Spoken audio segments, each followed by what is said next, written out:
تو ہم نے بل کا 50% اماؤنٹ اسی وقت آن 14 مئی 2018 ہم نے ڈپازٹ کیا گورنمنٹ کو. اور اس کے بعد گورنمنٹ نے ہمیں کہا کہ آپ اپروڈ آپ یہ مائننگ پلان بنا لو اور آپ کام سٹارٹ کیجیے. اور اس سلسلے میں ہمیں ڈائریکٹر جیولوجی اینڈ مائننگ سے اپروڈ مائننگ پلان بھی وہاں سے لایا اور ہمیں ایکسکیویشن کرنی تھی نالج سندھ کی.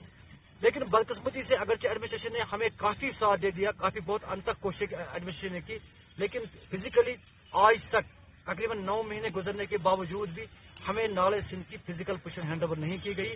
ایکسکیویشن بند ہے.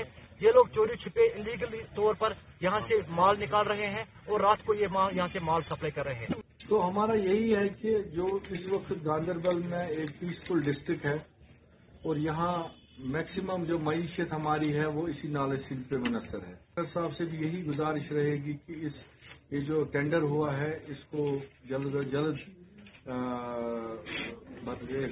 یہ جو ٹینڈر ہوا ہے کیونکہ اس سے کافی زیادہ لوگوں میں بے روزگاری پیدا ہو جاتی ہے اور کافی لوگوں میں غم و غصہ ہے. تو ہم جتنی بھی اس کی مذمت کریں وہ کم ہے.